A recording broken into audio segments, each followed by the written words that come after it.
My sister framed me for stealing, tried to contest our parents' will, and still had the nerve to play the victim. My sister tried to frame me for theft at a family event to get me disinherited. So I exposed her lies, and now she's been written out of the will. I'm 31, male, and my family has always been the type that prides itself on being close. But the truth is, we've been a mess for a long time, and I've just been too blind to see it. Or maybe I didn't want to see it. I guess this story is the final nail in the coffin for the family I thought I had. My sister, S34F, made sure of that. I always knew S was entitled. She's the kind of person who always had to be the center of attention, the one who made everything about herself, no matter what. She'd demand things, guilt-trip people into giving her what she wanted, and somehow always got away with it. I didn't care much growing up. I figured that's just how things were. And she was my sister, so I let a lot slide. Maybe that was my mistake. Everything came to a head a few months ago at my parents' 40th wedding anniversary. They'd gone all out. A huge party, catered dinner, expensive decorations. The whole 9 yards. S, of course, had taken charge of the event, barking orders at everyone like it was her party and not my parents. I was used to it, so I kept my head down, helped with the decorations, and just tried to enjoy the night. Then, after dessert, S comes up to me, looking all pale and nervous, and whispers something's wrong. Mom's necklace is gone. Now, this necklace was a big deal. It's been in the family for generations, passed down from our grandmother, and was worth a lot. My mom always wore it for special occasions, and she had it on that night. But according to S, it was suddenly missing. At first, I thought maybe it just slipped off somewhere. People lose jewelry at parties all the time, right? But then S looks right at me and says, I saw you near Mom's things earlier. You didn't happen to, I don't know, accidentally take it or something, did you? I just stared at her, completely blindsided. What the hell are you talking about? I didn't touch Mom's stuff. Her expression was calm, almost too calm. I'm just asking. You were near it. And that's when I realized what she was doing. She was trying to frame me. In front of our whole family and a bunch of family friends. S was planting the idea that I had stolen our mother's necklace. As the night went on, more people started to whisper. I saw the looks people gave me, the subtle glances, the way people started to distance themselves. S had done her job well. The seed of doubt had been planted, and I could feel the suspicion growing in the room. But I couldn't confront her there, not with everyone around, so I let it go, hoping it would blow over. It didn't. A few days later, my parents called me over for a talk. I knew what was coming. We just want to get to the bottom of this, my dad said. S mentioned that you were near your mother's things the night the necklace went missing. I couldn't believe it. You seriously think I would steal from Mom? Are you guys even listening to yourselves? S was there too, sitting off to the side, acting all innocent. I'm not saying you did it, I'm just saying. It looks bad. I was furious. She had everyone wrapped around her finger, and now my own parents were questioning me. I tried to explain, but everything I said just made me sound defensive, which only made me look guiltier. It was a trap, and I was stuck in it. But then things took a turn. A week later, my fiancée, called me while she was at my parents' house, helping them sort through some stuff. She found the necklace, hidden in S's room. When I showed up at the house, my mom looked like she'd aged 10 years. My dad was pacing, pissed off. S was there too, her face a mix of shock and anger. What the hell is this, S? My dad asked, holding up the necklace. Why was this hidden in your room? S's face turned red, and she immediately started backpedaling. I don't know. Maybe someone planted it there. I didn't steal it. But it was too late. She was caught, and she knew it.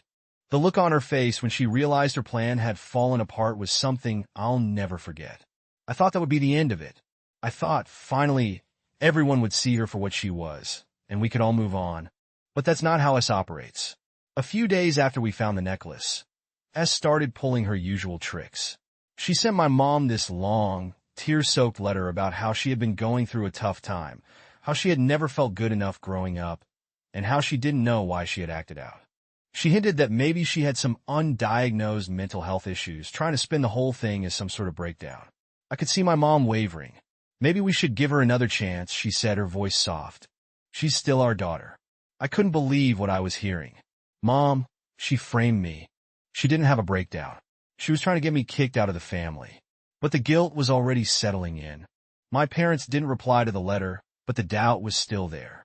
S had managed to claw her way into their heads, and I could feel the ground shifting beneath me.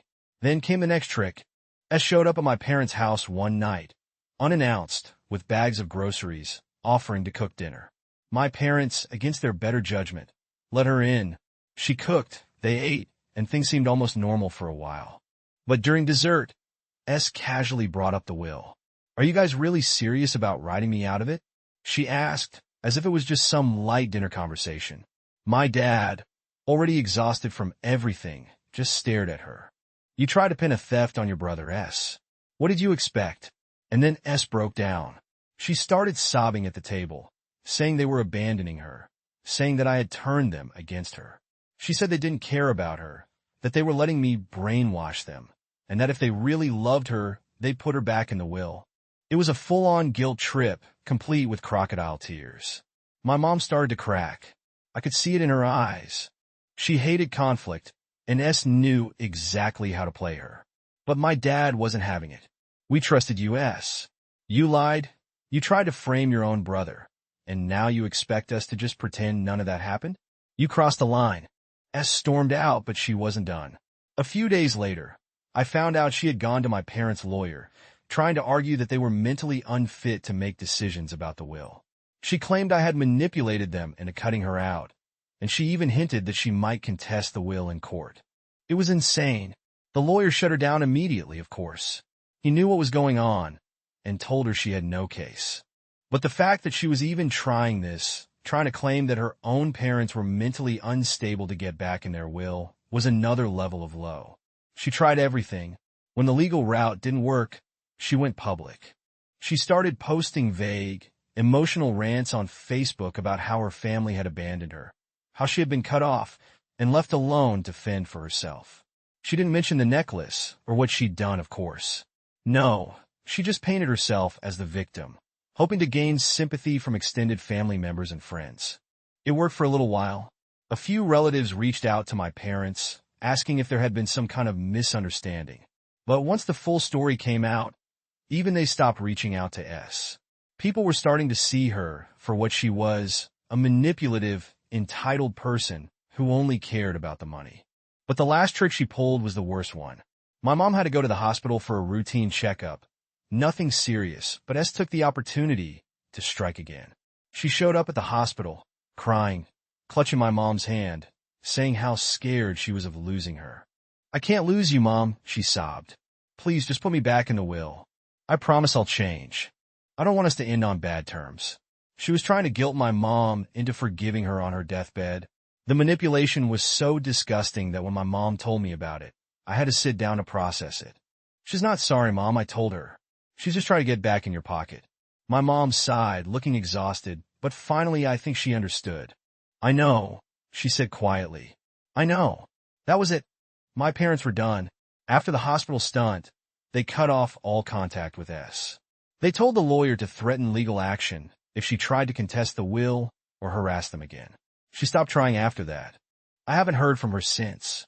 She's out there somewhere, probably plotting her next move, but it won't be in this family. Not anymore." And that was the end of my relationship with my sister. It's hard to accept, but sometimes family ties break beyond repair. S's manipulation, lies, and greed drove a permanent wedge between us, and my parents finally saw her for who she truly was. They found peace without her, and so have I, though it took time. I still think about what could have been if S had just been honest, if she had taken responsibility instead of digging deeper into her deception. But now, I've learned that sometimes, no matter how much you want to save a relationship, some people aren't worth the effort. Life moves on, and I'm focused on building my future with them, while S remains just a painful chapter in our past.